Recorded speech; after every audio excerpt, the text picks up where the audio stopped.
Is it visible, ma'am? Yes, dear, yes. Yeah.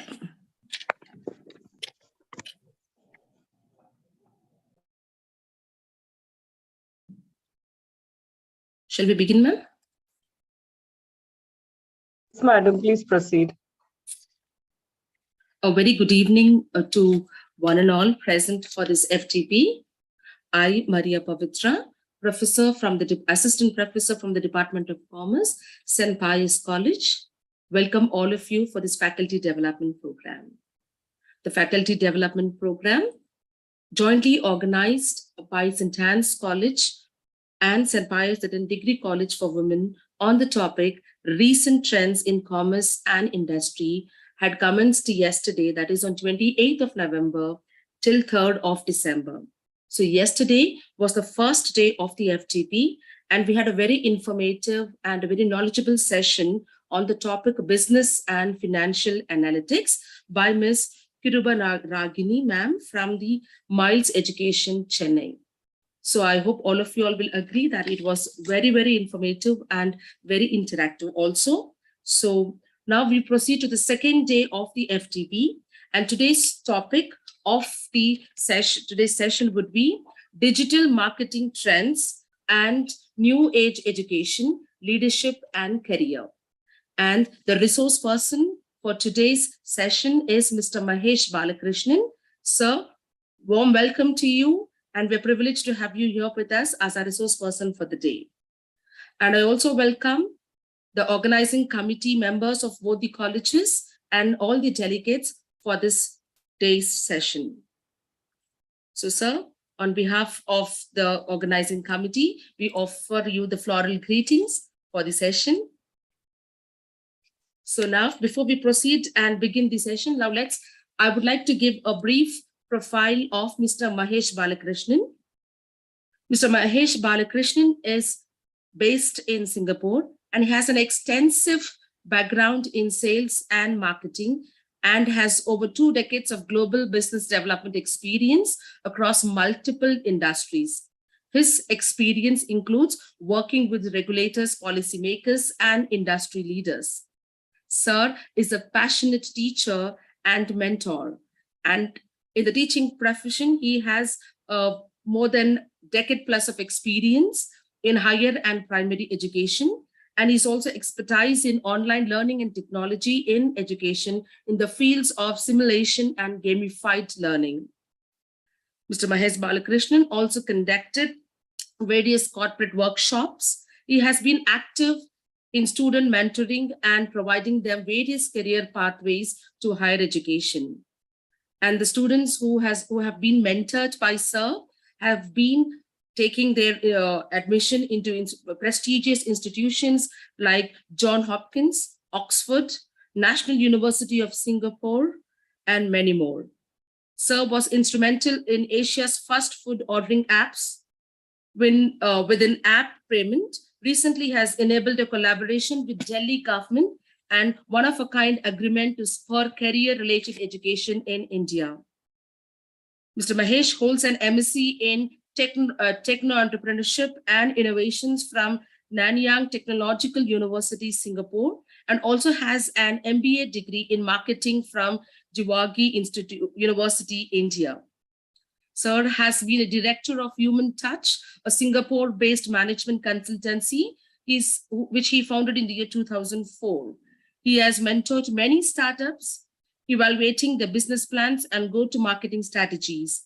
He has been a regular speaker at various higher education institutions, including Singapore Polytechnic, Lee Kuan Yew Institute of Policy, Singapore Management University, and SP Jain, Singapore.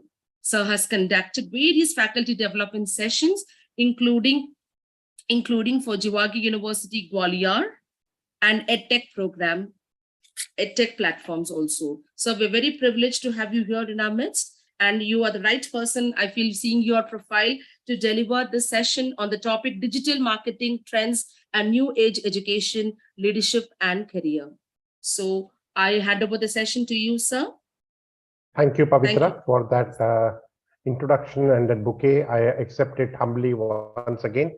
Thank you, Anuradha, the organizing committee, Rishit, Kritika, and everybody here. First of all, thank you. I am sure if it has been a teaching day for you, it would have been a tiring day for you. Okay, so please stay relaxed is what I would urge. I will begin with an interesting journey of mine. But before that, I want to ask you a question. Those who are on the Zoom platform, you could, do the virtual hand raising. I wanted to check with you. How many of you desire to become faculty? Just raise your virtual hands there.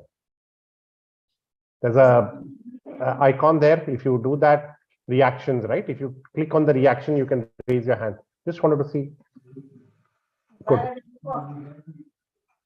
Now, I see only 2 hands. 3 now people are raising that they wanted to become a faculty and that's why they become faculty. Okay, still a less number, which is good in a way because that's what I would think. So now please lower your hands.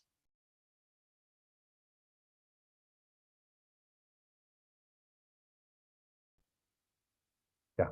My next question is, how many of you are happy being faculty?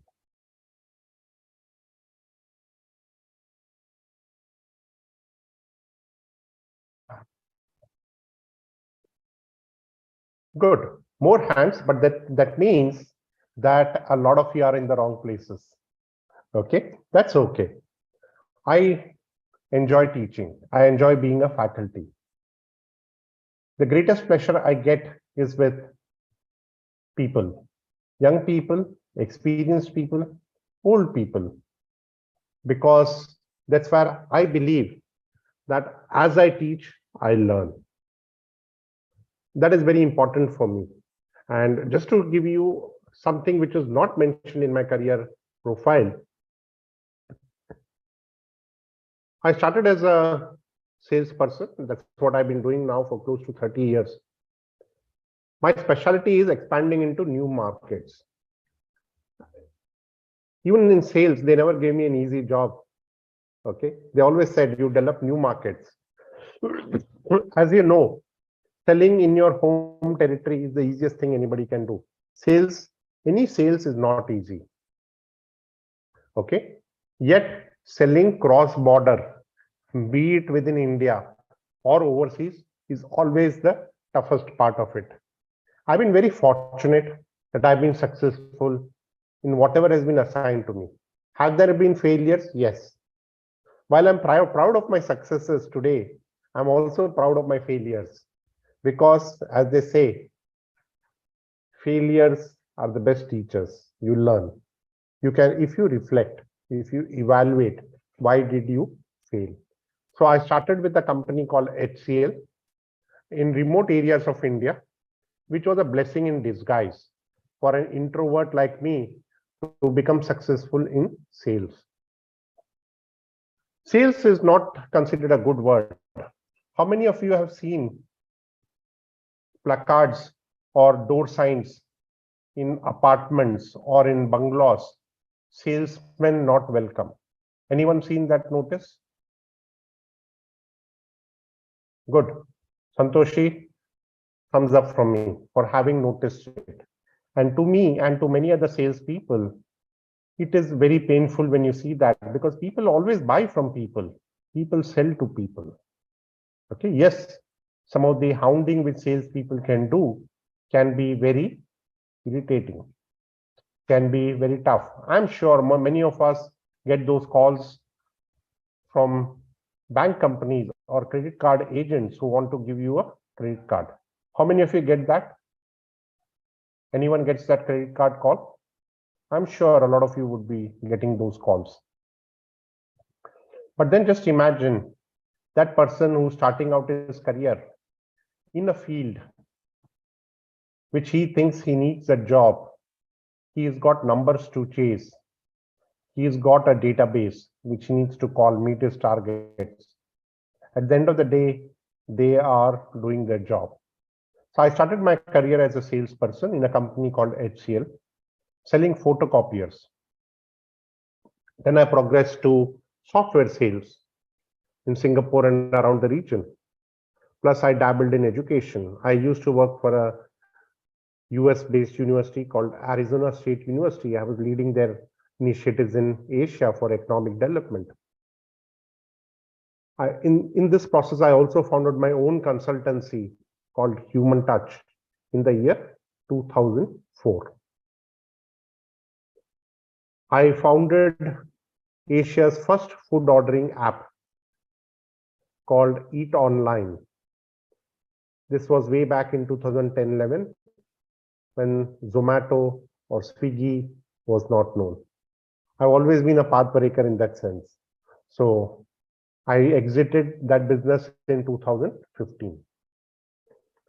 Another thing what I did was augmented reality in 2014 for education. Very interesting. Again, something cutting edge. Even Google had a product which they pulled back. Google Lens. I'm not sure how many of you have seen that product. Today, augmented reality and virtual reality in some areas are in the mainstream. But again, in many places, especially in education, they are seen as a fad. Okay. Because you're all faculty, I would want you to make use of technology, especially open source technology, as much as possible. This is something which will be very useful for you. Okay. There is Google Scholar, Google for Education, a lot of stuff is there, even Google Forms. I think that is very important as we begin our day-to-day journey in an institution. I'm sure all of you are doing all that. Nothing new. If you're not doing it, please do it.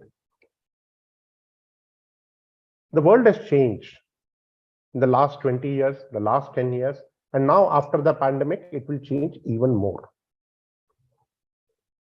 2006-07 onwards, I was invited to speak at various forums on various areas of my expertise. Even today, I wanted to talk about something which I'm very passionate about, that is micro-specialization. But then when I had a conversation with Anuradha ma'am, it was decided that we will talk about my other passion, which is technology in education, EdTech, and about marketing and digital marketing. So I'll come to that as well. Now, when I started speaking and teaching, I set up in Singapore Polytechnic one of the first entrepreneurship courses, teaching Polytechnic students, including creating the curriculum part of it. Along with a friend, we did that. That program evolved. I discovered my love for teaching. I discovered my love for spending time with youngsters. And I discovered my love for speaking. Am I a great speaker? No, but I think that today, confidently, speaking is one of the key skills. It's a life skill. And as a faculty, many of us can teach in a classroom, but when we have to talk at a public forum, we struggle. So this is my suggestion to all of you. If you are in the same boat as I think many of us are, the fear of public speaking, don't worry. Join institutions like Toastmaster, or create your own Toastmaster clubs. Your organization, because I understand you're also working in a group which is very nice and deserves a round of applause, because collaboration is key for the future. So you could have a combined Toastmasters club as well. We focus a lot on after school or post school or extra curricular initiatives for our students. But I think we at an individual level also deserve some of those perks, our own professional development. So I would humbly request all of you to look at yourself not as a teacher or as a faculty, but rather as a professional, who's a professional for a university, a professional of a university, a professional of a college, a professional teacher. Why should we not be professionals? Do you agree with this thought that we conduct ourselves professionally? We don't have a code of conduct probably written down like a doctor or a lawyer. We don't take an oath, but nothing prevents us from conducting ourselves professionally. Do you agree? If yes, please raise your hand. If you don't, it's okay. Virtual hands, please. If somebody agrees with this thought that we are professionals. Good. At least a person agrees with me. I'm happy with that. Okay. So currently, I'm leading an international board in India. I work with schools, I work with universities, I work with governments for our system of education, which is Swiss-based and the best systems of education. If you look at the new education policy, it draws. Sir, excuse me. Yes. Sir, are you sharing your screen or something? I'm going to share sharing my screen. I've not come After to that. some time. Okay, fine. I just interrupted you to. Thank you. Yeah. So my board is a well-established board, global board, and it is focusing on inquiry-led learning. Okay, it is focused on inquiry-led learning. And the NEP, the new education policy, especially the K-12 segment, draws from our board extensively. Okay, there also, if you look at it very carefully, the focus is on teacher training, choice of subjects, and so on. Now, that is one, I thought I will lay my foundation on what I am doing in terms of education. I'm also an investor and a startup founder in a new education platform called Teachers Varsity. It is going to be launched on December 15. Hopefully no more delays. Teachersvarsity.com is a platform for teachers. It's an Uber for teachers. Okay. Teachers can create their own courses on the platform. Teachers can teach, teachers can find a job, and much more. Okay, that's a platform I've invested in. It's coming online by December 15th. If not December 15th, at least by 1st of January. If some of you want to be part of it, want to recommend a friend for it, please look at teachersvarsity.com by say 1st of January. Do look at that. This is apart from my other investment, which is into digital marketing. I run a boutique digital marketing company out of Noida. It has been handling digital marketing projects globally, not only in India, in Middle East, in India, in Southeast Asia, and America. We've handled very small clients and very large clients. With that, I think I've set the context about myself. I'll go to my presentation.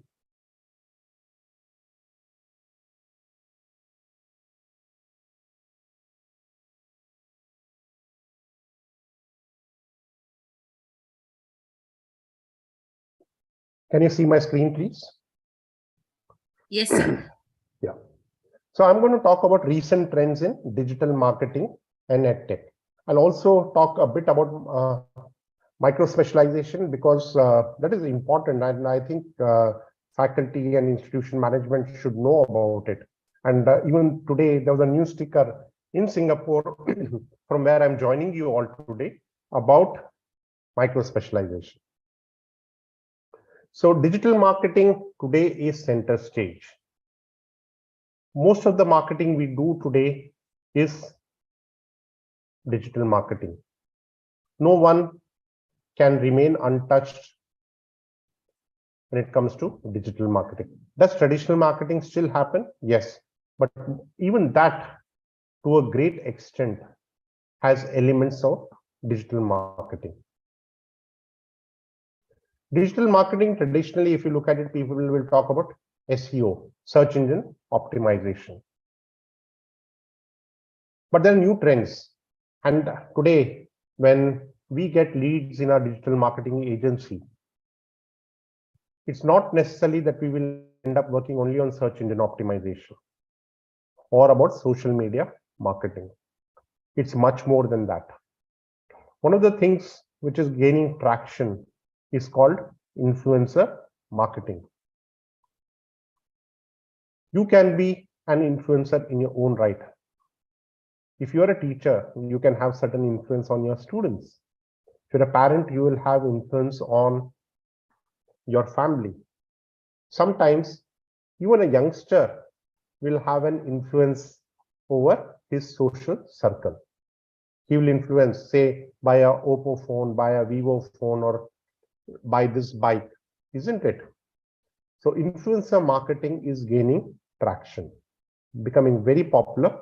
In fact, one of the companies with which we have worked is a company called Pokify. They've got multiple domain experience, and they've been a client for a long time. Influencer marketing, Now, some people don't believe influencer marketing helps. It's just a waste of money. If you're looking at the wrong influencer, yes. But if you're looking at a good popular influencer, many people find success. Omni-channel marketing. Today, the channels which we are exposed to is tremendous. Today, there are tools like Taboola, where you create your campaign on one platform and it is deployed across different channels. One of the most popular channels people are not realizing is WhatsApp, business marketing. I'm sure many of us are on WhatsApp groups, and suddenly we realize that this is a business account. Isn't it? Today, you can even make a payment on WhatsApp. WhatsApp no longer remains a communication or a chat app. It's much more than that. And it brings me to the next point called artificial intelligence. Artificial intelligence is there, all pervasive. It touches us without us realizing it. I'll give an example. I was talking on WhatsApp and suddenly I go to Facebook and I realized that I was talking on Standard Chartered Bank on WhatsApp, and Facebook is serving me ads on Standard Chartered. That means that it is tracking me without my permission, probably, or even with my permission, because when we sign up for an app, the first thing we do is agree to terms of service. Don't we all? Apart from that, sometimes when I'm speaking like this at various sessions, my Android phone is listening. It tries to pick up and opens up voice and tries to do a voice search. All that is a functionality of artificial intelligence. Since you're all from university, today many of the education institutions also use AI chatbots as a help desk primarily. But even our learning management system, assessments, and much more are a function of AI.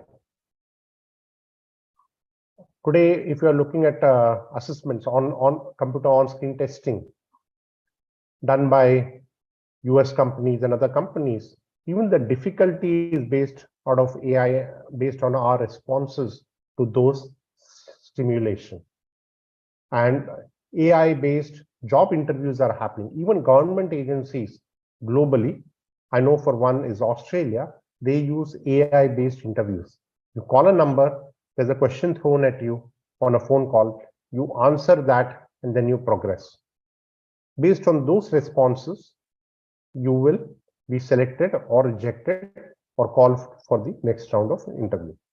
Sometimes these could be video-based as well. Many of us who are comfortable with human interactions may not be so comfortable with AI-based interaction. I've experienced it firsthand. I can tell you that the ease of human interaction is sometimes missing and it puts you under pressure. You're not used to it. Many of us are not digital natives. We're digital immigrants. Probably the youngsters will do better. But I'm just sharing with you that these are things which are now mainstream. These are not new technologies or something which is going to happen. These are already mainstream in many parts of the world. Video marketing. YouTube, of course, Reels, Facebook, even on WhatsApp, good quality videos, LinkedIn, a lot of video marketing is happening. But video marketing has its challenges as well. Today, when we talk about freedom of expression, sensitivities, and much more, if your ad is not positioned, you can be into a lot of trouble. So one has to be careful when they engage with video marketing, but people use video marketing very effectively, both for personal profiling, personal profile building. If I want to be a good influencer, if I want to position myself as a thought leader, video marketing can be very effective. All the leading brands have at one time or the other used video marketing. And this is going to stay on for some more time because people like the visual medium very, very much. I'm not sure if some of you have seen the Amazon Prime ad, which is running across Indian channels for India's tour of New Zealand. It's very funny and hilarious, but again, a very effective and powerful way of giving across the message. Long form content. Now, long form content, people think has become irrelevant. How many of you think that it's a world of 40 characters? Any responses? Anybody? Do you think that long form content is not going to stay on? You can show a virtual thumbs up, thumbs down, or show of hands. Anyone? Let's make it interactive a bit. I know it's been a tiring day. Anuradha, what do you think? Long form content. Sir, I'm sorry, I was texting Skills Tribe. I just got a message. I got unawares. Thank you. But please tell me again, maybe I can. So what do you think is the future of long form content? I'm ignorant. Because people are more used to 120 characters or 40 characters, isn't it? Correct. Even we use LOL, short forms, isn't it? Right. Your communication. Okay. So Yes. do you think that long form content is dying or Yes. is dead? Yes. Okay, you'll be surprised that for the digital marketer, the long form content is still very relevant, especially when you link it back to search engine optimization. One, to create your page rankings, broken links, fixing all those, that becomes very relevant. Number two, people are using AI to improve their grammar. I didn't talk about AI for grammar. I thought I'll talk about that later, but then how many of you heard of something called Grammarly? Anyone using Grammarly? Yes, most of us probably for our research to check in the grammar. Yes. And have you heard of a tool called Turnitin? Yes, that's for plagiarism check. Plagiarism, right? Absolutely. So there are similar tools available, but I think Turnitin and Grammarly are good examples. Popular. Yeah. So there's a lot of AI component to that. Okay. We think education remains untouched with technology. Not true at all. Many of us use it sometimes consciously, many times unconsciously. We use such tools to improve productivity, efficiency, and I think better positioning of ourselves. Today, many of us get away with well-crafted letters only because of the help of these tools. Because we are all victims of new age language and communication. It's very easy to spell COLOR or COLOUR, right, as your personal preference may be. These subtle nuances which come in and have come in as part of our daily life.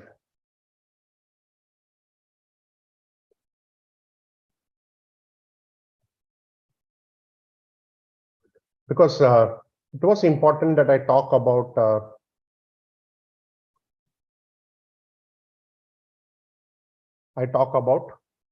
a long form content, because blogs and well-written blogs are very popular.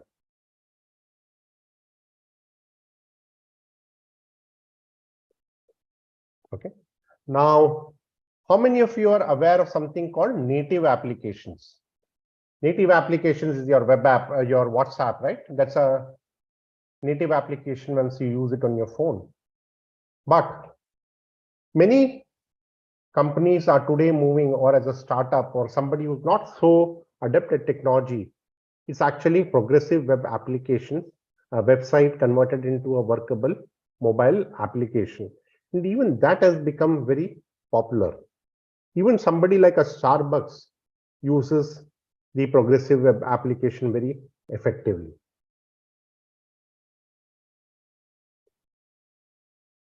Many of us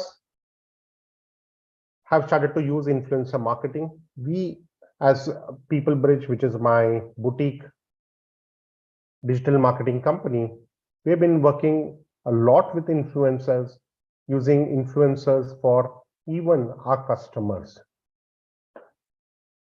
One of the things what we have seen and where we have used influencer marketing, I'll just give you a case study, is for buying a motorcycle for a popular brand.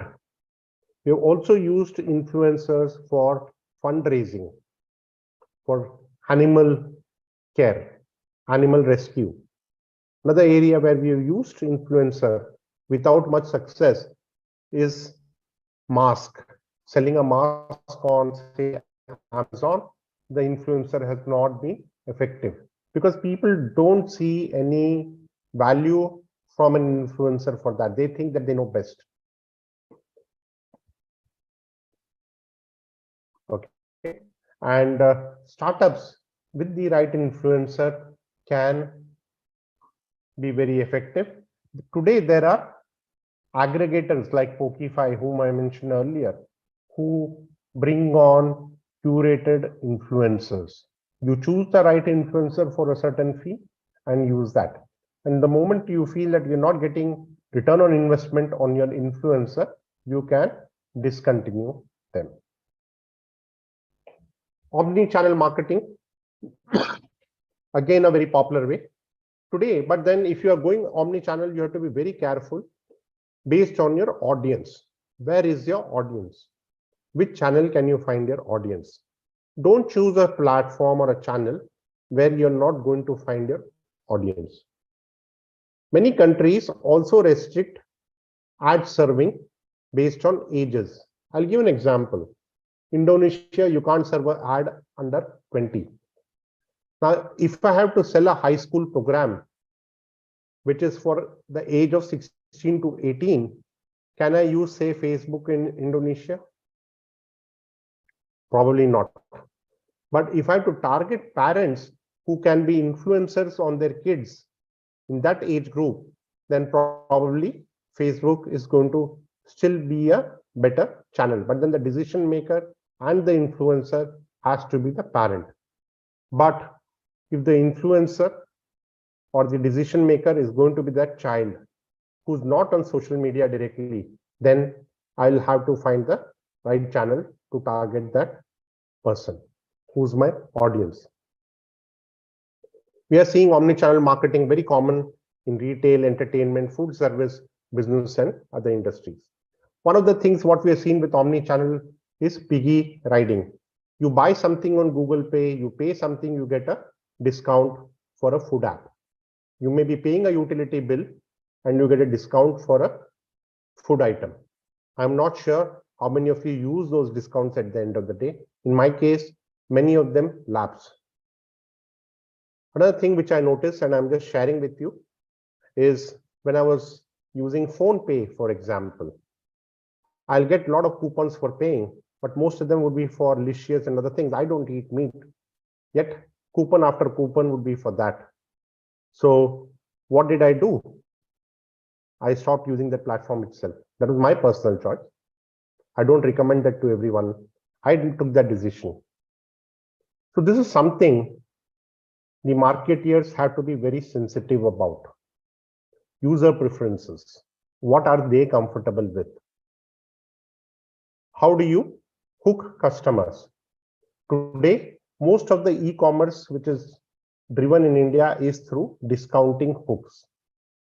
You have now the Black Friday sales, you have the 12/12 sales, and so on and so forth. Okay. Even in India, you have the billion days sale, you have the $1 billion sale. This definitely generates a lot of traction. Even in spite of all the returns, that's the best time for a marketeer. But one has to be careful as an audience. Are they really giving that discount, or are they hiking up the price and then bringing it back to the usual price? That as an audience, as a user, as a customer, we have to be very careful about. I went at length about AI. A lot of digital marketing platforms, solutions are all around AI. Be it content creation, we talked about that, ad monitoring, AI, serving, analytics, everything is based on AI. Promoting products, there are ads which run based on customer preferences. Interacting with customer, of course, you have chatbots for help, but also visual chatbots. In India, for some strange reason, visual chatbots have not become popular. But in countries like US, UK, even Singapore, a lot of visual chatbot usage is happening. That means through a chatbot, you can get complete reporting, visual reporting, like graphs, like e-commerce fulfillment, all happening on a window like your WhatsApp or a chatbot customer service thing. Say, for example, you go to an Airtel chatbot, okay, and you could just use the chatbot to recharge your prepaid mobile or pay your mobile bill, or even switch to a new service like, say, 5G or Exchange. All that can happen through a visual chatbot if so enabled. Not yet done by many companies in India, but many Indian providers are using it to serve their global clients. Video marketing, of course, very popular across all applications, across all channels. I don't need to talk much about that, but just wanted to share that with you because it ties down with something I'm doing. That today, when you look at video marketing, today there are courses to create excellent videos. There are micro certification courses, micro specialization courses, and people have upped their game with tools to create videos. I'm not sure if you have heard of platforms like Fiverr.com. Gig economy is all supporting video marketing.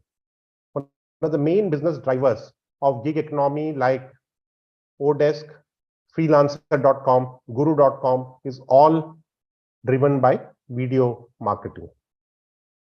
I hope you have used or have heard of some of these platforms like Fiverr.com. I mentioned a lot about long form marketing. Okay, today good content writers are in demand. Some of you who have a command on your language could actually run a side gig on long form marketing. There is a shortage for good quality writers. Most of the blogs which are being written today are very pathetic. Sorry to use this word, but they are not of a good standard. Most of them are done just to meet the word count rather than good quality, which can engage a customer, which can bring a customer or make a customer think or refer other customers. Very few brands are using good quality content, especially on the blog side of it. Social media shopping, impulse purchasing, a lot, including platforms like Paytm. We have seen a lot happening with discounts. Dunzo, Swiggy Instant. All of this is also driving a lot of social media shopping. People are liking it. People see ads on YouTube. There's something called Cred. If you've not used it, just go and look at it. Cred is a peer-to-peer payment platform as well. And it is inspiring a lot of social media shopping. It's an Indian entity. I won't call it a startup. Got a good amount of funding as well. This is something which is becoming very popular.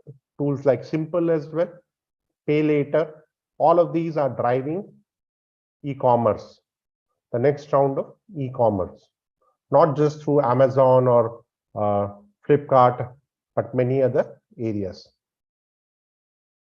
I told you about progressive web pages. Today, if you have built a website, as a first step, if you have created a good web page and you feel that, you know, it is good enough for me to be on the App Store without wanting to invest in an App Store, there are many tools like Appify and all, which will help create your web page or your website to a progressive web app. Very, very easy. But before you do, ensure you have high quality logos, images, and so on and so forth. And you can be very successful. You don't need to be investing in a native app, so to say. I'll come down to the next phase of my presentation, which is on EdTech.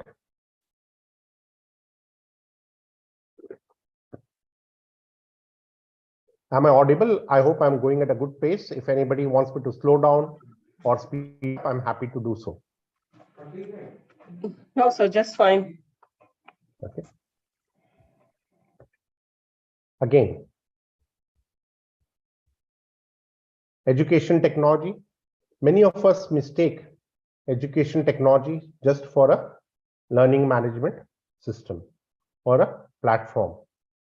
How many of you have heard of a company called, I'm just going to stop sharing for a while, speak to you and then come back to the presentation. How many of you have seen or heard of a company called Byju's? Anyone?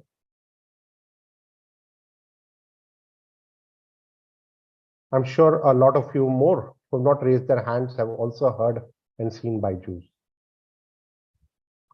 Good. How many of you have heard of a company called Upgrad? Anyone? Yeah. If somebody can just share what is the most innovative platform they've used for learning, especially at tech. This is very important. I'll just share with you why.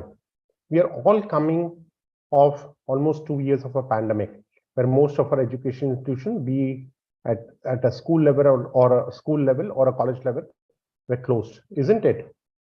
Most of us engaged in some kind of technology in education.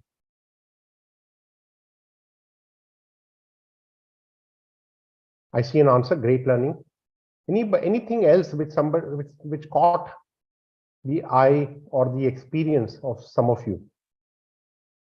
Please type if you can.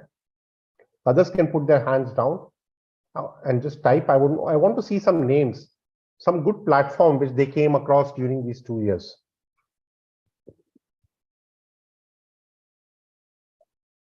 I see Udemy there. Yeah, good. What else? Good. Alison. What else? Coursera, of course. Yes.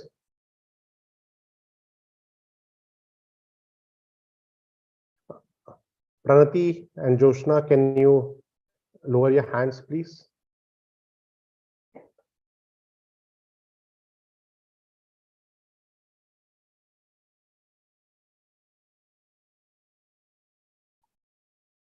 Okay. How many of you used Netflix as a learning medium during the 2 years?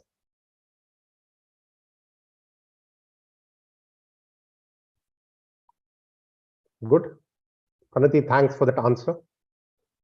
How many of you used Amazon Prime, the video platform, not the shopping one? Prime Video. Good. One of our schools built an OTT for education. What they have done is they have used an OTT experience, because what they felt was most of us in our personal life are using platforms like Hotstar, are using platforms like Amazon Prime Video. We are using Netflix. But when it comes to school or college or university or even corporate learning and development, we're using platforms like Zoom, we're using platforms like Teams, or using platforms like Google Meet, which are at the heart of it only conferencing solutions. They are not education platforms. So what did my friend go and do? He built an OTT for education. Gives real life experience. It's really very good. Another company, what did they do? They built a platform called Validate Me. What does it do? It validates your transcripts, your certificates, whether it is genuine or not. we are using technology called blockchain. Using blockchain to validate. That means as you progress from institution to institution, or say school to college to work life, or if you're attending a workshop, your transcripts or your badges of honor can move with you. You don't need to worry whether they have got lost, they've got water drenched, or do you need to laminate them. They are in a safe and secure way. You can call it a edu locker if you wish, but with validation. One. Another thing, what we have seen, how many of you have a vaccination certificate during the last 2 years? Come on, raise your hands. I'm sure all of you are vaccinated. Correct? Today, if you want to travel at the airports and all, like in Singapore, in India, before boarding a flight, you have to show your vaccination certificate. You could carry a physical printout, or you could put it in a locker. The government of India has also enabled us to keep it in a locker, a digital locker, which helps us when we travel. Something like Validate Me, which is a edu locker. There's an initiative by UGC and others for digital transcript validation as well as education locker. Something which is very cutting edge, which is going to happen. Like the UPI. How many of you are using UPI payments? I think all of us after demonetization are on some form of digital payments. Call it Paytm, PhonePe, whatever you call it. Correct? MobiQuick, even WhatsApp, Uber, or Ola Pay, and so on and so forth. Everyone has got a payment interface. Why is this very useful? Because today, most of us are relying on some form of technology.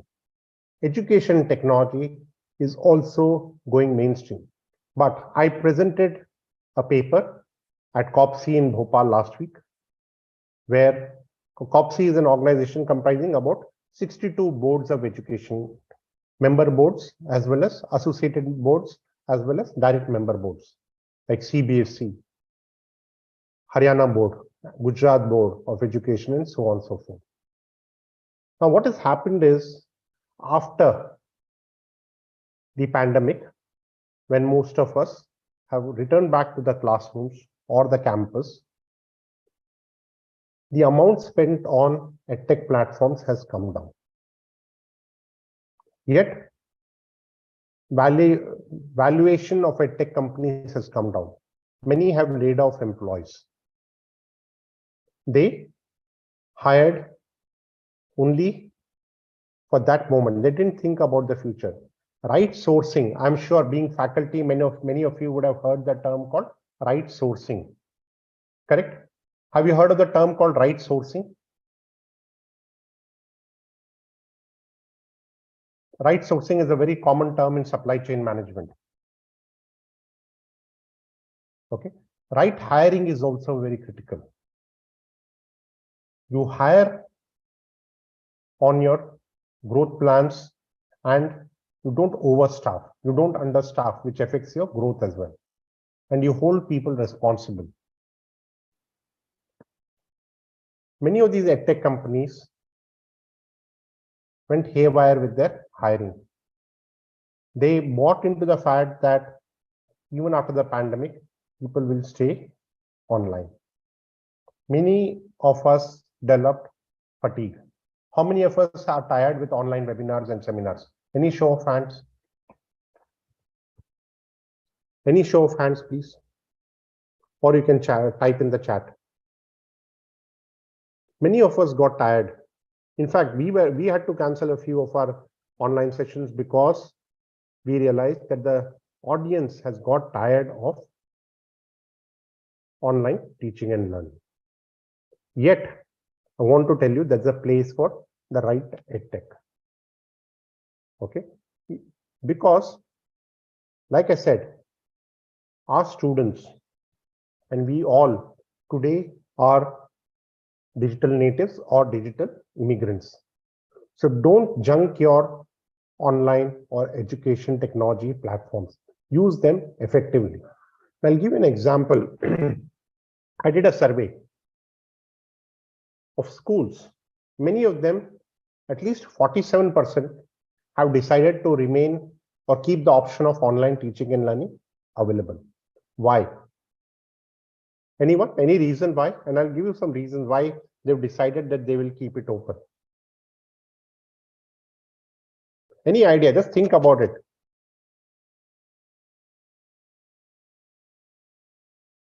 So I'll give you some ideas. So some of our schools have decided to keep online learning because of unexpected band. Yes, Dr. Jhansi Rani, that's good to have a hybrid mode, of course. But why have they kept their hybrid mode? One is because unexpected band is declared in many cities. They don't want the teaching and learning or the syllabus delivery to get affected. So they have kept that option. Very true, uncertainty of COVID-19. Now, in North India, especially Delhi and NCR, you also have an issue of pollution.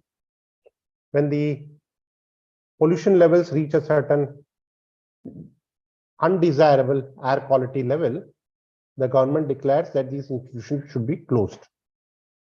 To face these uncertainties, schools have become very smart. I'm talking only about K-12. I'm not talking about college level yet. I'm talking only about school level. What happened was they quickly switched to online mode so that the teaching and learning is not affected. They remain on track for that calendar year, that academic year, they keep on track. This is a very smart way of working. And I think all our education institutions deserve a round of applause. Anuradha just typed that rains in Hyderabad, we were online. Absolutely. We have technology at hand, and it would be very foolish if we don't make use of that. I think all of you can applaud it. You know, it's a good move of our institutions to do that. Very effective. I'm also happy to share here as part of our EdTech initiative. There's a board, International Baccalaureate, probably the only board in the world, which is having an on-screen exam at grade 10. Complete board exams are on-screen. Why I'm not calling it online? Because it operates at a very low bandwidth. You can download on your tablet or computer, have it assessed, then connect to the internet and then upload it. So even board assessments can be done online. We know that 2020 and 21, all the leading boards of India had no board exams, so to say.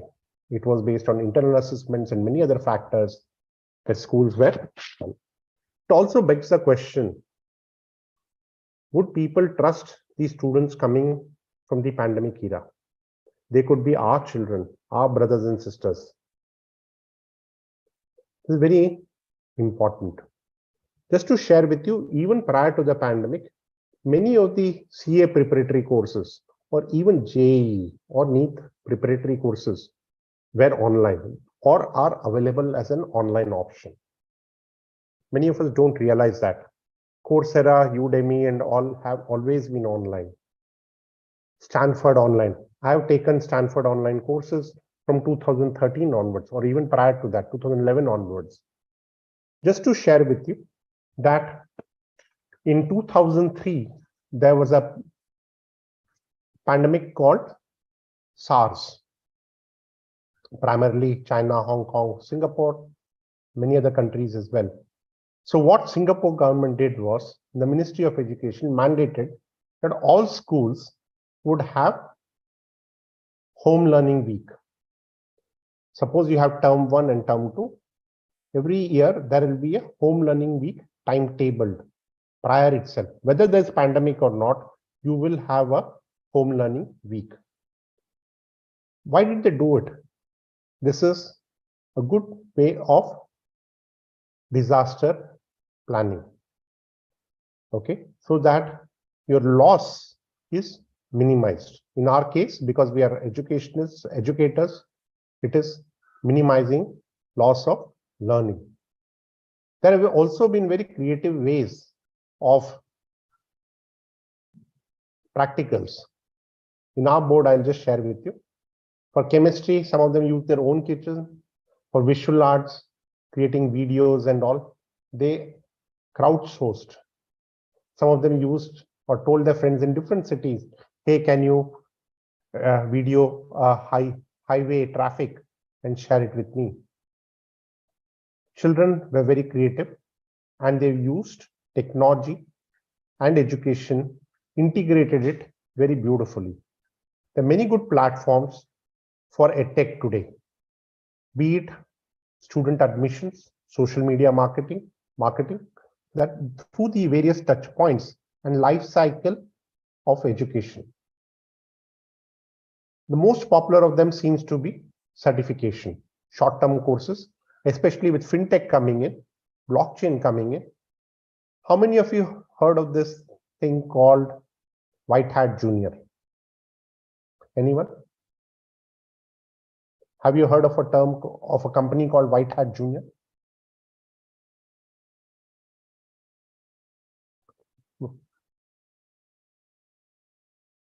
So White Hat Junior is also a way of micro specialization. You learn coding. Parents are thinking that it is very important to do coding right from an early age. What is the right age? I'm not sure. Somebody thinks it's 5 years, somebody thinks it's 4 years, somebody thinks it's 12 years, 18 years, we don't know. Okay. Another craze right now is robotics.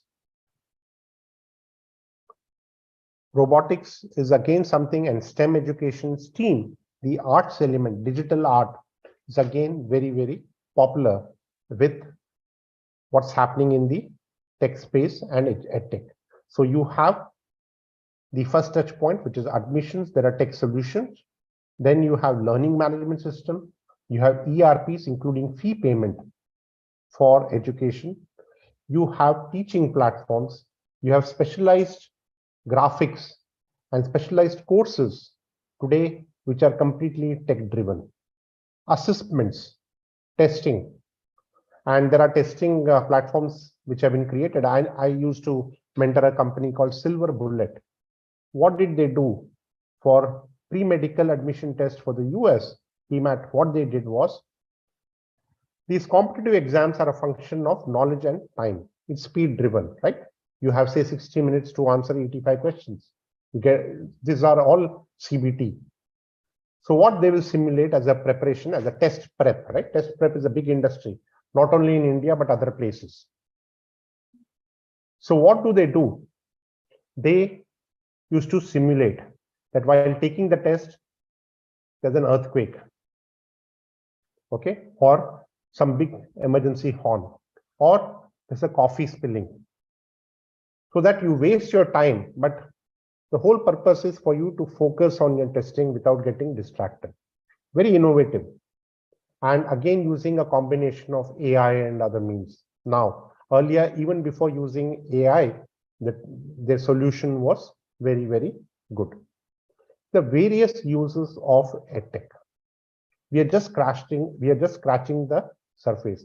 Many of the companies which have scaled down post-pandemic, or when things have opened up, the good ones will survive and grow. Why? Any thoughts why they will grow? Why tech companies will continue to thrive?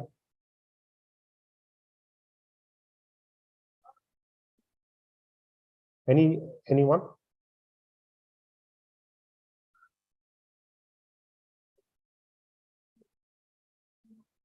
So those companies which have got good content, who have a well-defined audience, who got a good solution for solving customer problems, pain points, they will survive.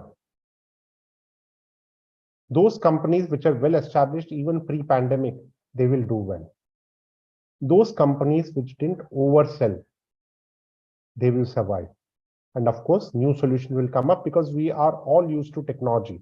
Something which is attractive and useful will be very well adapted and adopted by user groups. There's a lot of work in terms of edtech happening with governments in India, with NGOs in India. You'll be amazed. The amount of work which is happening is tremendous. So there will be good amount of digital transformation. Digital transformation we talk about is very good, Anuradha. That's again something which is growing. Okay, companies like INSEAD, executive programs for the working, have just taken off, including IIMs. IIMs are offering education leadership programs and much more. Not just IIM Sambalpur, IIM Ahmedabad, and many more. Cybersecurity, fintech, the amount of courses is huge, huge. And this ties down to my later stage, what I'm going to talk about on micro specialization, of course.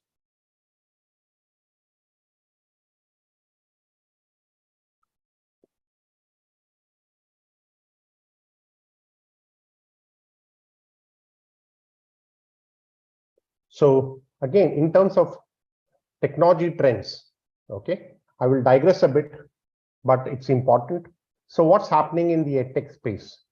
A lot of virtual reality, augmented reality, and extended reality. I'm sure all of you have heard of this company called Meta. Okay, Metaverse is becoming very popular, but this is not something new. I have been exposed to Second Life and Linden. If you have old timers would have heard of this. These were precursors to today's metaverse. Virtual reality, for some reason, looks like fad when it comes to education. But there are many areas, especially in the areas of medicine, surgery, healthcare, robotic surgery, where VR and AR are superb. They got a great use, and many organizations are using it. I would have been very happy if VR, AR had gone mainstream, and especially with digital textbooks. It's something which will grow, and there's a good scope, but it is not yet reaching a tipping point. Maybe because devices are expensive, but with the QR code, many of you may think and know that QR code has been around for a very long time, but QR code became very popular in India only after Paytm. Gamification. We have gamification mostly used in MBA or business schools, where there's a lot of gamification. But today, I'm working with a company from Canada, which is using gamification for teaching climate change for primary school students. You used gamification for entrepreneurship courses. You used gamification for marketing. You used gamification for business school. Even quizzes and puzzles are in a very simple form gamification, making your classroom interesting. I've also been involved with at least 2 organizations which had board games as a way of teaching. One is teaching history, another is teaching ancient mythology or ancient history through the use of board games. Because what we have seen is when students experience what they observe, what they hear, and what they do, they tend to retain for a longer period of time. Many of us use experiential learning as well. The problem with experiential learning is whose experience are we teaching? Us as the faculty, or are we allowing students to come up with their own experiences? Many cases with experiential learning is the challenges or the problems are given by the faculty. Rather, if we flip it and ask the students to come up with their own challenges or experiences, and we teach using that, or they learn using their own experiences, would be much more effective than teacher-led or teacher-introduced case studies. I think that is going to be very effective. Flexibility, of course. Okay, asynchronous learning, synchronous learning. This is going to stay, as some of you mentioned in the chat box. Okay, today, many of us would want, if there is a cohort of say 40 students, some of them today might say, let me go to school. Some of them may join online. I think that is being offered more and more. And that would happen. And even I would think, why not? An instructor can decide that today I'm not feeling well, but I will take a class from home. That again adds to flexibility. One of my schools, what they are doing is they are using drones which hovers around campus to teach students or address their doubts, be it mathematics, be it in sciences, be it in humanities. And this is a reality. I'm not talking some fictional stories here.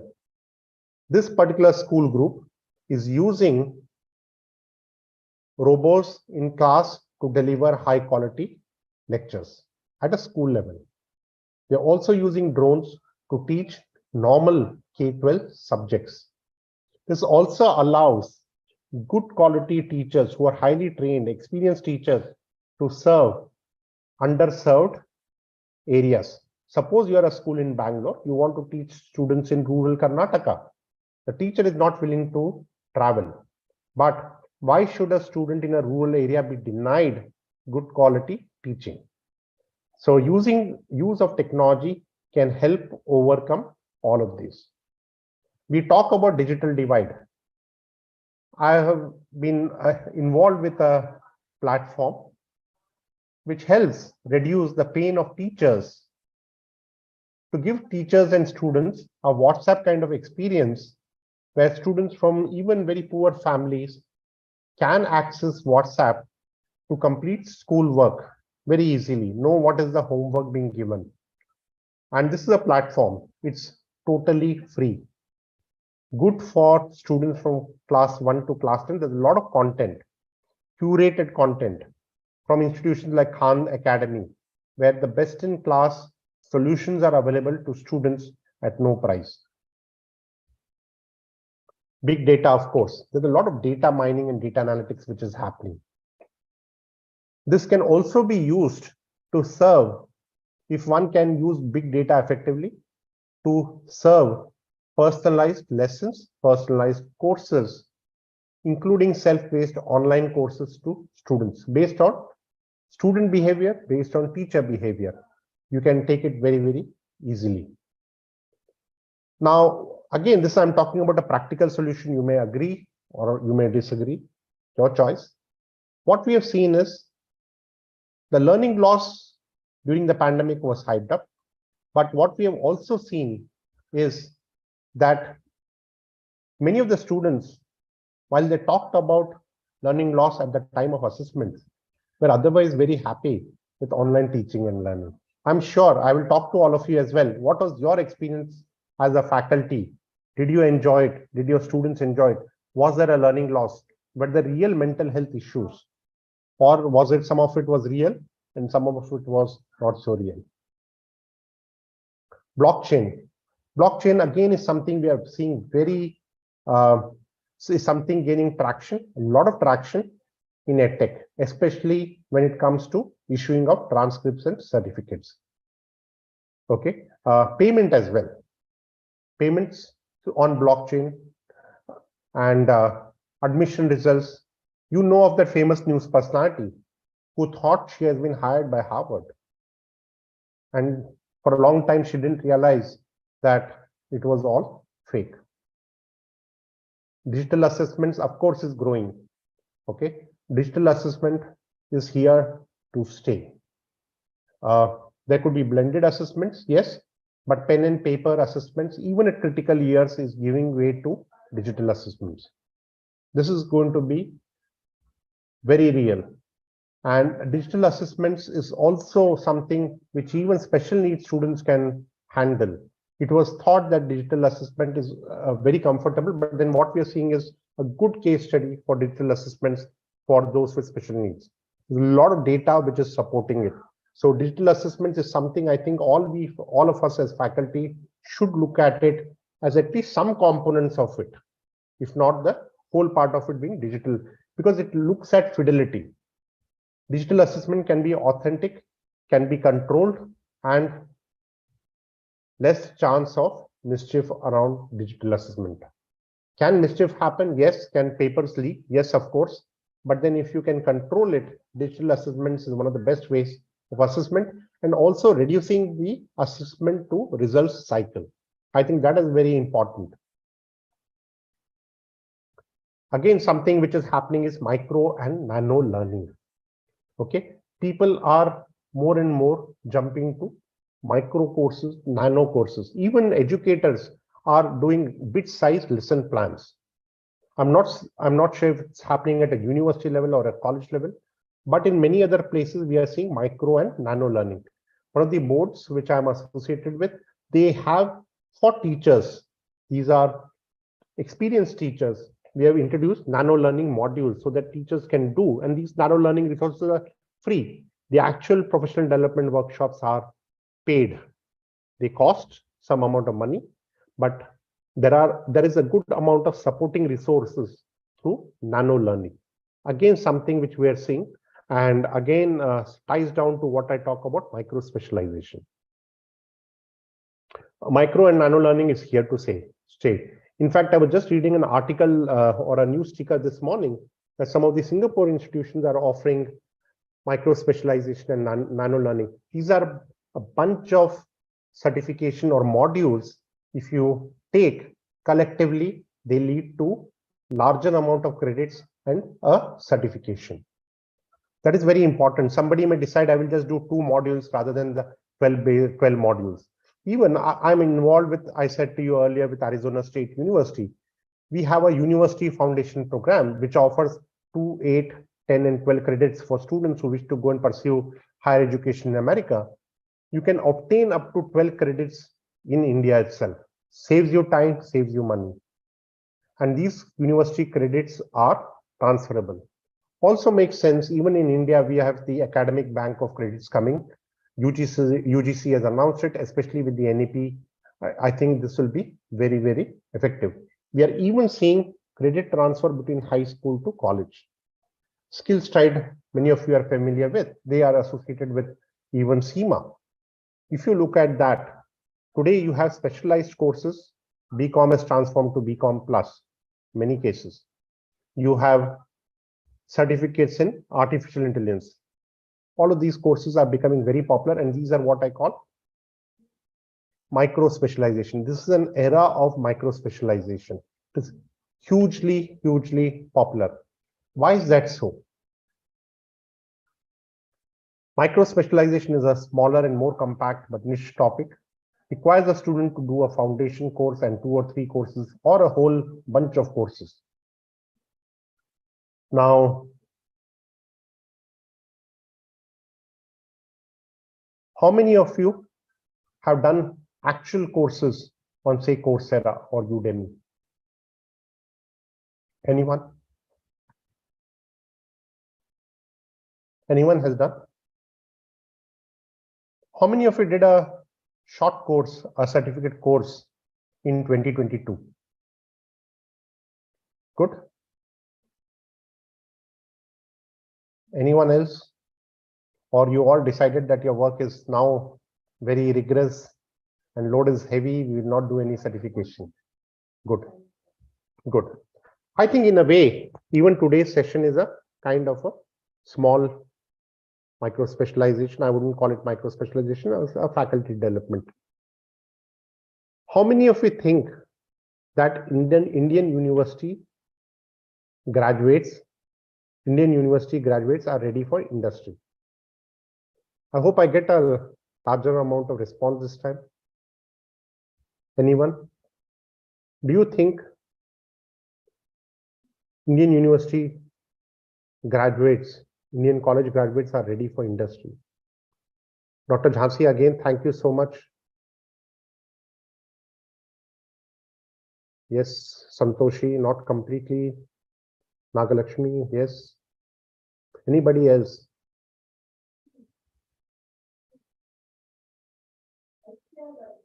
Autonomous colleges. You meant to say autonomous colleges to some extent, maybe. Okay. That's patting yourself on the back, but I'm happy. That takes courage. Good. What else?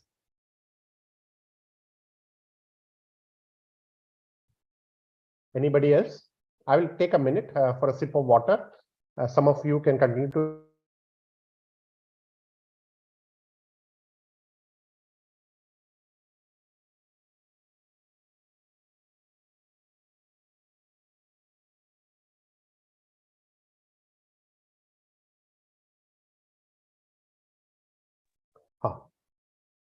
Yes, so that's a myth which is there, that many of the majority of the Indian university graduates are not ready for industry. That is what has come out. Okay. Because our education system has not been evolving continuously or not aligned with industry needs. Absolutely. Hearty round of applause to Nagalakshmi. Okay. I think that answer is very appropriate. But this made me think when I was reading all this over the last decade or so, this used to be talked about a lot. Another thing which was talked about a lot was degree mills. A lot of colleges issuing degrees, and those graduates not finding a job or are not employable.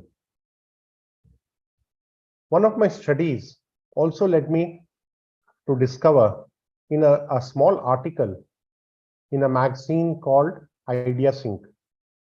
IdeaSync said that even US and Canadian graduates are not ready for industry.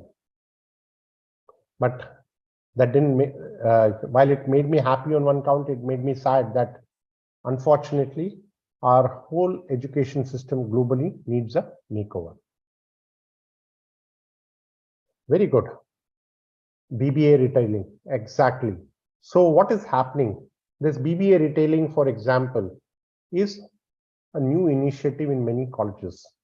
Okay, this is what I call micro specialization, specialization and micro specialization. Earlier, specialization was there only in postgraduate courses, like Master of Business Administration in Systems and Finance, in Marketing, or PG diploma in Supply Chain Management. Now, this is translated to specialization or micro specialization even at a college level. You have undergrad degrees like BCA. You have in Bachelor of Business Administration, BSc in filmmaking. You have in event management, in sports management. You have dietetics and nutrition. You have psychology. You have mass media. But again, the question was, are they ready for industry? Now, what has happened is, like I said, you have courses like BCom Plus, which is not only catering to CIMA, but ACCA and many other courses. So students can take those courses with the hope of becoming professionals and getting ready for industry. But also what we are seeing and what we have done, just to share with you, is I will talk about ITI courses, Bharti, that was good. Now what is also happening is we in our board have introduced professional white collar courses, so to say, at a school level, at grade 11 and 12.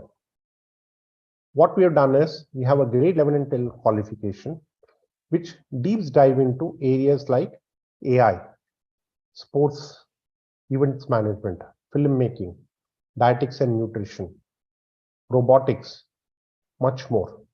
And students at grade 11 and 12 need to mandatorily do a community project. They also need to do problem solving. They also need to do reflection. They also need to do internship at a company. It could be an on-site internship or it could be a remote internship, but they have to spend time with industry or at industry. So students, if they so wish, after grade 12, can join higher education or can join the workforce or do their own startup, work for some time, earn money, or fail, learn from that, get back into higher education. At least they know what their passion is. This is something which is growing. You will see that around schools, even with the CBSE, they have brought in one paper on AI, say, for example. They have done more, but at least one. In our case, it's a 2-year deep dive into AI, for example, or robotics. This is the era of micro specialization. Employers are not only looking at your coding skills, Google, Facebook, etc., are not only looking at your coding skills, but looking at skills like your ability to work in a team, your ability to communicate, your ability to think differently, your ability to be critical thinkers, cognitive development, problem solving. All these are becoming need of the hour. How many of you have heard of the term called finishing school?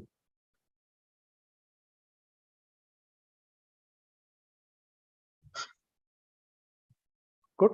I'm seeing some responses on finishing school. Companies like Infosys. We offer it as a final year semester program, a semester course for around 30 hours, as finishing school with communications, analytical, Absolutely. and lots of other things to polish them to reach the to become employable. Wonderful. It's having a good response. Wonderful. And I can relate to that. And that's what you are doing at a college level. We are doing it at school level. Oh, wonderful. Okay, so that these students are ready, body language, grooming, communication, learning other language apart from your comfort zone. A student from Delhi should probably learn a South Indian language. A South Indian child should learn a language which is not native to him or her. We are all willing to learn a foreign language. Okay, what about learning a language within India? Okay, we can do business across the country. Today, we have a huge country available to grow. We have a growing economy. Let's not limit ourselves. So I think this is something we have brought in. So we're very happy that many of these initiatives are there in your colleges. Really, I think you all deserve a pat on your back and a round of applause. Coming down to ITI courses. ITI was very effective, yes. Polytechnics as well. But unfortunately in India, we don't have dignity of labor. When we talk about vocation, we use words like plumbing, carpenting, right? Locksmith. These are the things we think about rather than higher calling of life. If you look at vocation itself, the word vocation has got a beautiful meaning to it, higher calling in life. But when you talk about vocational education, for some reason we flip to this. In Western countries, vocational skilled people can command a good salary, can command a good dignity. I hope that India also reaches that. That's why we call our programs as career programs. Okay, they are professional programs, so that there's dignity and people are able to meet the needs of the 21st century learner in terms of, and also employability. That is something very important. So they are career relevant courses, and because careers and jobs of the future can change. But if we give them the skills of the future, problem solving and more, working in teams, I think design thinking, say for example, we'll be able to let these children get the life skills they need and let them thrive. Okay, now this is a question again. I'm at the end of my presentation. I'm almost done. So as I end, I wanted to ask you all, how many of you think that the global economy is in a recession? Hello? Some show of hands, please. If all of you think that the global economy is doing well, then I'm happy.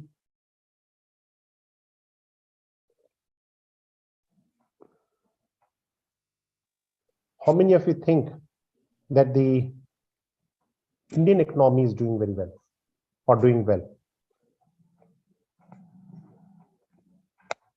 So even if I think so that we are doing well, are we not going to be affected by the recession elsewhere? I think we discussed that the other day. Good. No, I want that. That's why I wanted to say that, because like I said, I'm open to somebody giving an alternate way of alternate thought. That's good. And we are all living in a connected world. So you are right there. I wouldn't say you're wrong, but then yes. So Nagalakshmi says opportunities are ample, and Bharati says India is still fine. So anybody else? You're all commerce and management, if I'm right?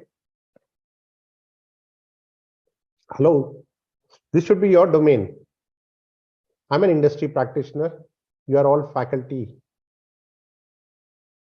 Anyone? Anuradha, even you can speak. Today is your chance to speak. Yeah, it's not very clear to what extent recession is really happening. It's all in the news. Looking out at people who stay abroad, asking them, recession is not seen immediately, I guess. Probably who is in a better position, maybe they can't really relate immediately. So in the long run, or maybe in these times, we don't have to wait for a year or two. Few months are sufficient to be reflected on. No idea how much India would be impacted, but as the Nagalakshmi ma'am was saying, since still we are nascent and there are ample opportunities, I don't know. We never know how the market realize. It's a global platform, no boundaries, jobs are plenty for people. So this is a mixed reaction. In fact, I think all of us are just waiting for the census and some kind of survey reports or whatever the Indian government portrays. Yes, good. So I think we are all today in a situation where we can make our own informed decisions, number one. And you are right, today we are not isolated. We are exposed to the global economy. So one of the areas where we are seeing is in the rise of the US dollar to Indian currency, isn't it? One. Number two, what we are seeing is the fluctuation with the global oil prices. But one thing what we have to see is that India is not isolated, but India is still very insulated. We have a very positive demographic dividend. Okay. Like I said, to answer Bharti's statement, companies with excess manpower are impacted. Yes. This is also seen as an excuse by companies to trim manpower. Okay. This is also seen by companies to let go of people. Sometimes, even though their bottom line and balance sheets are doing very well, because they want to correct the excesses of the past. So that happens.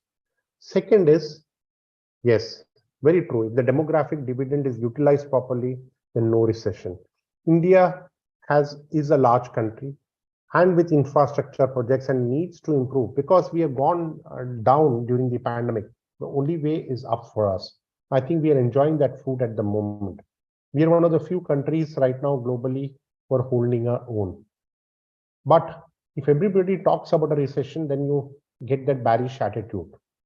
This is the time probably in India that we can be bullish and see it through. Even in 2008, we were not that affected. So this is something we can all relate to. And also, I just want to share with you 1996-97, when the Asian economic crisis happened. Countries like Thailand, countries like Indonesia were very badly affected. But if you look at the debt ratio and everything, China actually was very high, but they managed to hold their own. They never collapsed as the other Asian economies. So it depends, because if you have a large consumerist society, which we are now, we were not the case, say, many years back. And we also have a young population which is willing to live for today. So they are spending as well. This is something which is ensuring that India can hold its own during this phase, which is a wait and watch phase. Many people are betting on it that India will survive and rise. So they are gung-ho. Okay, they are very optimistic. Then, of course, there are some people who are pessimist as well, each one to his or her own. We are also exporting more in key areas. And with the restricted travel, a lot of people are coming to India. India has opened up in many sectors. One of the areas is education again. Now, foreign universities can set campuses in India. That is happening. Okay. So all this makes for a very good future for India, number one. we as educators have a good future as well. We were not respected earlier. There was a derogatory statement earlier which was put on teachers. Those who can do, those who can't, they teach. It is very sad. Many of us have come to this profession willingly. Some of us have adopted to this profession and like fish to water, and we are enjoying it. With that, God bless all of you. Thank you so much for having me here, and a good evening to all of you. If there are any questions which I can take, I will take. Thank you. A quick question from my end. A lot of edtech platforms do exist. How do we authenticate or how do we validate?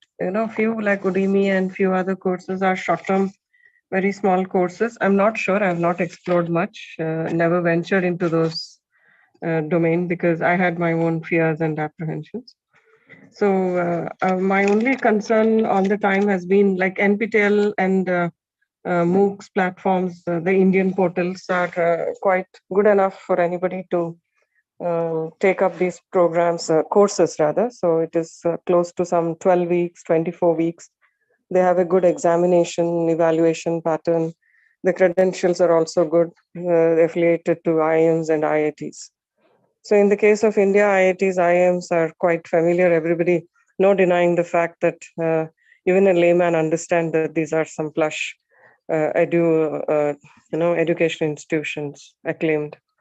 What about the others? How do we test their authenticity? What is the validity, in fact?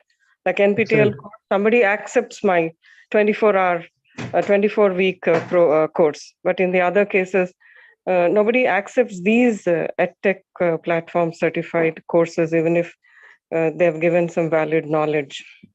So how do we go about it? What is your take or what you suggest? Excellent question. Excellent question. Really. So I approach it in a two-pronged manner. A, is it for knowledge acquisition? Okay. These platforms are very good for knowledge acquisition.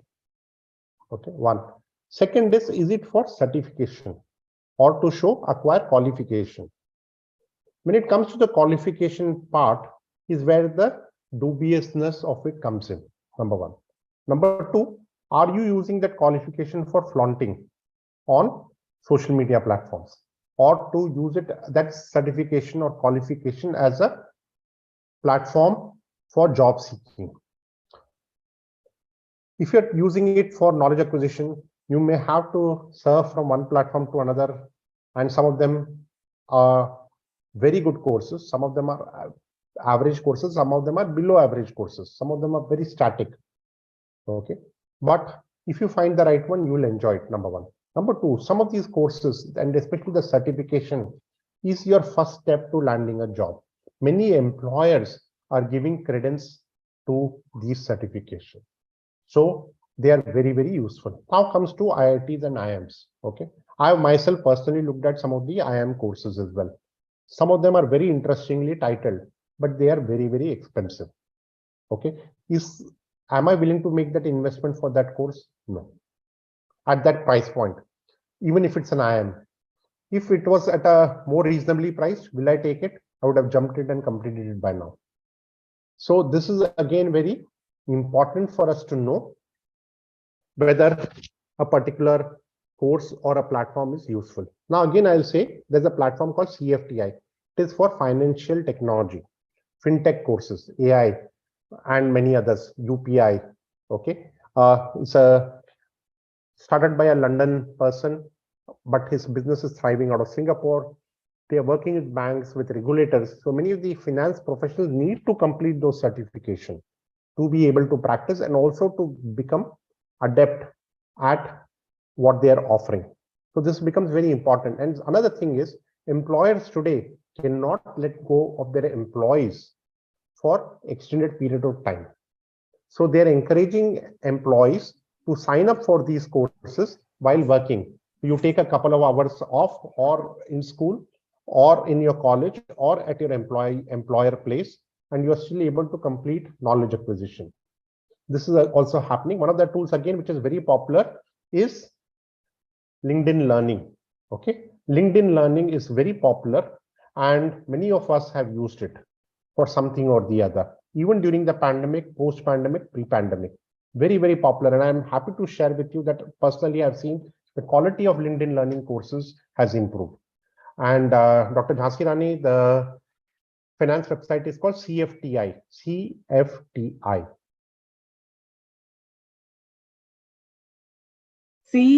C for Chennai, CFTI. Yes, yes. Okay, so thank you. Okay, can edutech platforms only for convenience or for representation? Yes. So some of the edutech platforms are really good. They have got live virtual classes. Some of them have got recorded sessions of a very, very good high standard.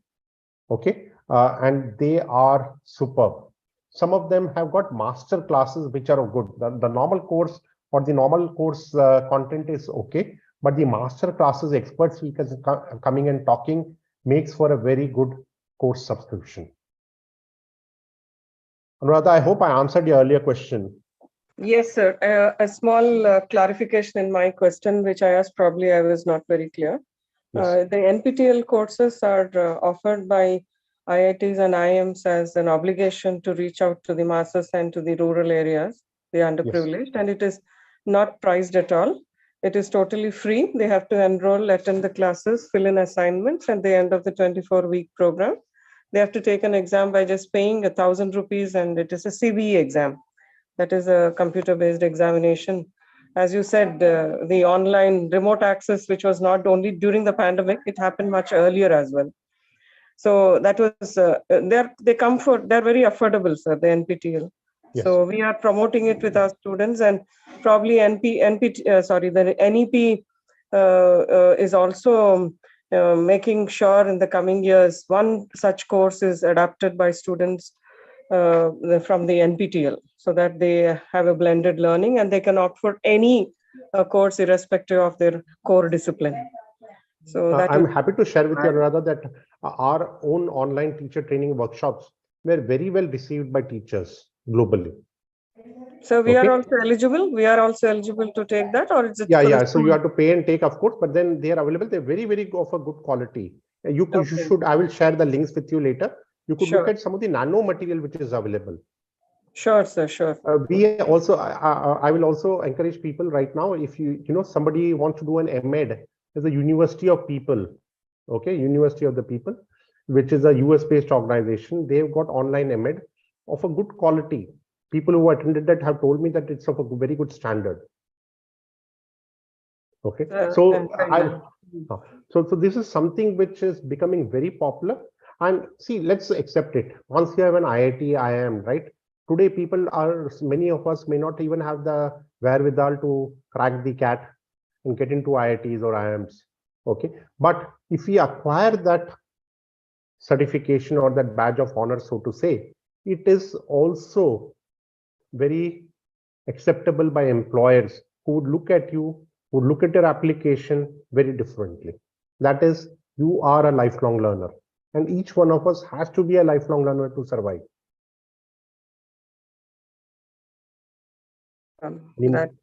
That's quite informative. Sir, any other research-oriented courses that are authenticated?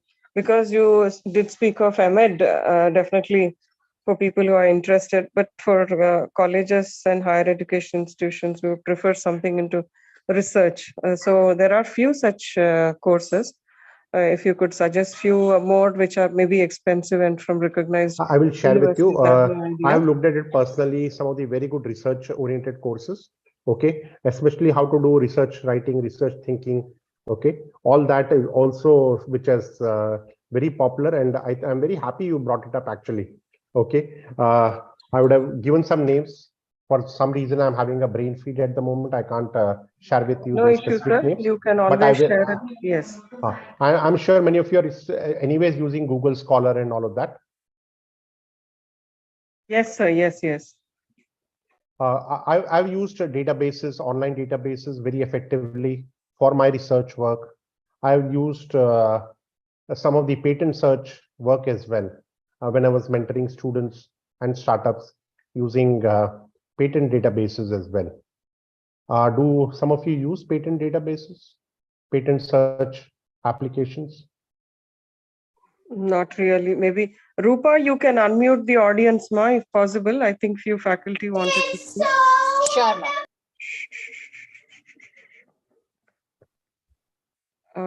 Madam Jhansi Rani, madam, you would like to speak? Ma'am? Yes, ma'am. Yes, Yeah, ma'am. ma'am, Good please. evening, sir. Good evening. Sir, myself, Dr. S. Jansirani from Government City College, Nayapur, Hyderabad. Sir, actually, as you have mentioned that I too wish to learn few courses from IIT Delhi, which were offered, such as HR Analytics, as well ABCD, that is Artificial Intelligence, Blockchain and Technology, Database Management. But the courses they offered are too costly. It is like around 1.5 lakh to 2 lakhs. Then how to learn these courses with same standards, sir? Because not I wish to acquire the knowledge which is contemporary and need of the hour. I cannot afford IIT Delhi course. So how to gain the same knowledge with same standard? Can you suggest few websites Yes. or courses through which we can get same standard? Good. So I did look at IITs and IIMs. Honestly, I have looked at it myself. Some of these are very, very expensive. They are very interesting courses. Okay. But at my life cycle or at my life stage, I don't want to be spending so much, honestly.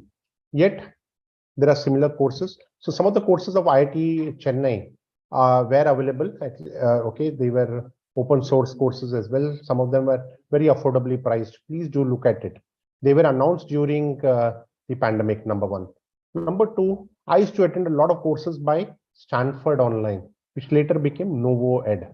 Okay. So what used to happen was the courses were free.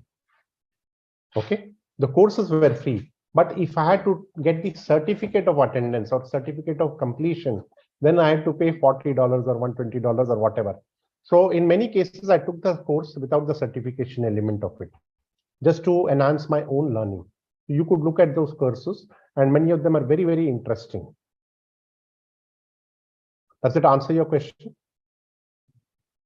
Okay, one. Second is also, I want to say to you that there are many scholarships and research grant-based, application-based financial concessions available.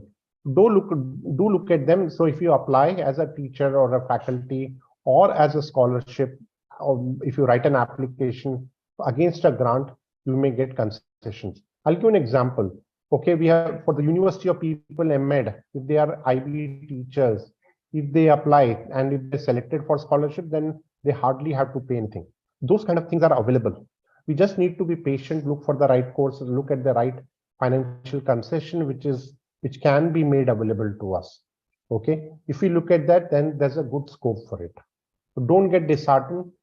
Please keep looking at it.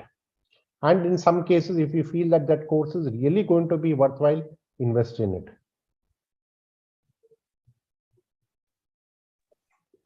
Yes, I request the participants, if they have any more questions, they can unmute themselves and ask. Else you can even put it on the chat box.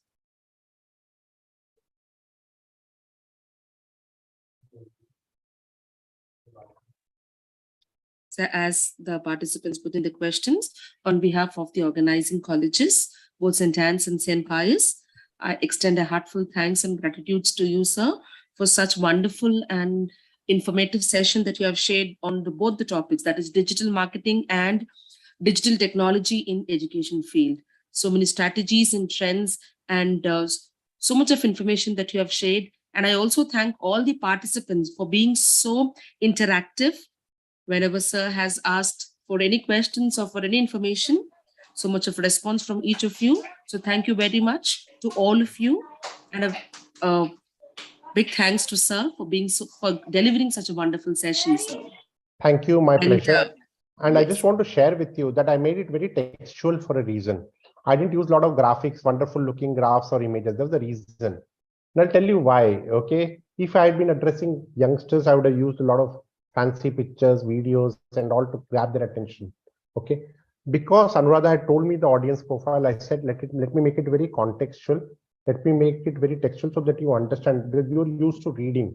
And I wanted to take advantage of that. That was one of the strategies I used. Pardon if you're expecting a very fancy looking presentation. I stayed away from that so that it doesn't distract. So we Not have at all, grown. We have grown beyond that now. We've been attending so many online. Probably Thank you. we're looking for information. Yeah. Thank you so much, sir. A few lines that I wanted to add here.